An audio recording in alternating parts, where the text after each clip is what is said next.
Money Vikings, welcome back. Thanks for joining me. Money Viking G here. I got a really interesting one for you today on your true wealth journey. But first, I want to say happy 4th of July weekend to all of you. And I hope that you have a great, safe weekend and grilling and all that kind of stuff, family, friends, pools, and just enjoying the summer and enjoying health and enjoying your true wealth journey and enjoying the greatness of our country, United States of America, etc. So, with that said, I want to go into a very interesting one today about Robert Kiyosaki. He is, for those of you who do not know, he is a best-selling author of the Rich Dad, Poor Dad series. I've done some writing about him in the past within the blog. If you look at truewealth.moneyvikings.com, I've also talked about him on the YouTube channel, but very influential, very successful investor, very successful, basically very successful, financial guru, mass educator, etc. of financial concepts. Now, in recent years, I have had a bit of a dislike vibe about him, to be honest, and some of his messaging. And I think some of his messaging has been wrong. I don't know if he would admit that. Is kind of a big character. But some of his messaging has certainly been off. But other messaging and other ideas have been absolutely spot on. I have a very long history of following and reading his work. In fact, it was about 30 years ago that I was introduced to the Rich Dad, Poor Dad book series. And what people don't realize at the time is that he did have some concepts in there that really did open people's eyes to wealth building for masses and masses of people that people did not really think about. One of the biggest concepts that I always took, from his teachings was you really, really, really have got to understand the difference between an asset and a liability. And it's not that all liabilities are bad, but at the end of the day, you have to really know what is an asset and what is a liability.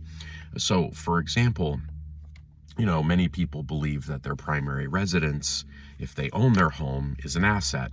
Well, he actually calls it a liability because at the end of the day, he says an asset puts money in your pocket every month and a liability takes money out of your pocket every month. So for most of us, our primary residence takes money out of our pockets every month. I would say that's for 99%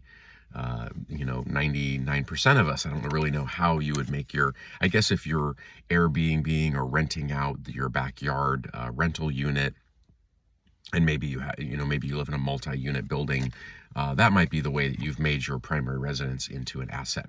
Now, is it an asset in the long run? Yes, it is. We've talked about that before. I still believe owning a home over the long run is a good financial decision. It is a way to build equity. It is an asset at the end of the day. But through the lifespan of you using that home, it's really not an asset. So that's just one example. I remember playing with friends the cash flow game that he invented, which was a kind of a cool idea. It was a neat game. Playing games is a great way. As all of you know, I like games like Dungeons and Dragons and other things like that. It's a great way to stimulate your mind, and it's a great way to learn. In my mind, playing games is an excellent way to learn, in fact. So I give him a lot of credit on a lot of levels for things. He also was early into calling Bitcoin and all that kind of stuff. So good stuff. Now on the flip side, I found a lot of challenges with his. I think, and correct me if I'm wrong in the comments. Maybe I'm not getting all this right, but he'd be pretty critical of the overall broader stock market for many years now. Like, for example, investing in, a SPY or S&P 500 index. Well, the fact of the matter is he's been absolutely wrong about that. I think if you go back and look at some of what he was saying maybe 15 years ago, 10 years ago, it was like, oh man, the stock market, blah, blah, blah. But the fact of the matter is the stock market has, if you owned a broad index, the stock market in the last 15 years, it's done quite well. It's done fine. Has it been the best? Yeah, maybe. Maybe not. Maybe there's other things. But it's done pretty well, for the average person. So, I don't think he was really on with that. So he can be a bit dramatic, I think, in some of his predictions, or it's a little bit of that sky is falling kind of concept that, just everything is about to implode next month. So buy, put all your capital into gold. I don't know. That's just never been my style. I just have a hard time with that kind of thinking because, yes, should we be diversifying strategically based on potential black swan events? Yeah, we should. And I talk about that. But at the same time, is every S&P, is all 500 companies in the S&P 500 just going to go downhill at the same time and the whole thing's going to tank? I find that quite hard to believe. And it's one of those things that if it did happen, we're going to have much bigger problems than some number in our 401k account. So anyway, with that, I read an article recently. He had four concepts that we, really need to be aware of in the modern moment that I actually really resonated with me and I agreed with. So I wanted to talk about them. So the first one was this. He talked about if you're close to retirement or you're about to enter retirement, this is probably more for like, the Gen Xers and the younger boomers out there. Assume your 401k will run out is what he said. And I think that actually is sound advice for most people, given the fact that most 401k balances are actually rather low. If you look at the medians and the averages, it's not that good. The average gets skewed up pretty high because of high net worth people, because you get averaged in with like Jeff Bezos or Zuckerberg or, these billionaires, right? So the average gets skewed way up. But if you look at the median, a Gen Xer might be looking at like a median 401k balance of like 130,000 and boomers might be looking at something like 200,000. Those numbers aren't exact, but you get the idea. So half the people have 200,000 or less in their 401k that are relatively close to retirement.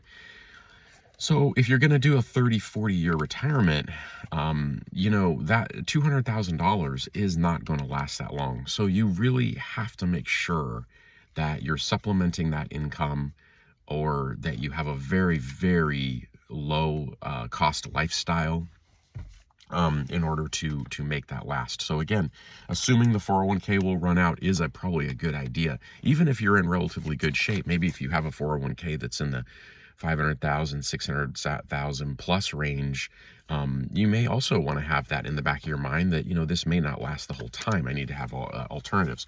Maybe it's timing things with a later Social Security date or something like that. Maybe it's timing things with a potential pension. Maybe it's timing things with a potential acquisition of a rental property, something like that. Okay. All right. The second thing he talks about, he believes that people should be focusing a little more heavy now on cash flowing assets and alternative investments. And I totally agree with this. So number one, cash flowing assets should definitely be considered overall, because again, you're not just depending on the appreciation. It's what I've always liked about having like a dividend heavy stock portfolio.